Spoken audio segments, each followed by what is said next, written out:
ఫిబ్రవరి 14న జరిగే అధిక జన మహాసంకల్ప సభకు లక్షలాదిగా తరలిరండి. స్థలం Bible mission grounds, Nagarjuna university ఎదురుగా, గుంటూరు.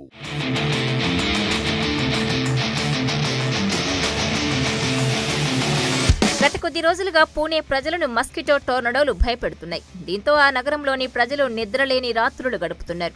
ముఠా నది మీదుగా లక్షలాది దోమలు గుంపులుగా పూణే నగరంలోకి ప్రవేశించాయి. దీనికి సంబంధించిన వీడియోలు ప్రస్తుతం సోషల్ మీడియాలో వైరల్గా మారాయి.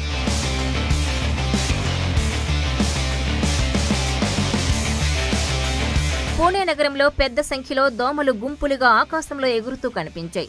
నివాస ప్రాంతాల్లో దోమలు విపరీతంగా ఉండడంతో ప్రజలు వారి ఆరోగ్యంపై ఆందోళన చెందుతున్నారు. పరిశుభ్రతలో మున్సిపల్ కార్పొరేషన్ నిర్లక్ష్యంగా ఉందని స్థానిక ప్రజలు ఆరోపిస్తున్నారు.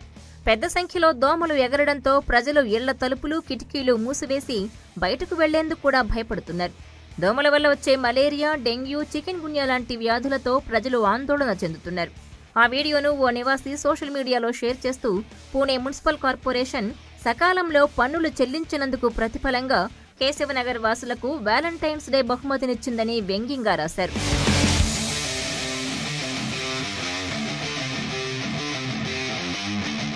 మరిన్ని వీడియోస్ కోసం ఛానల్ ని సబ్స్క్రైబ్ చేయండి. లేటెస్ట్ అప్డేట్స్ కోసం వాట్సాప్ ఛానల్ ని ఫాలో చేయండి. అండ్ లింక్ డిస్క్రిప్షన్ లో ఉంది.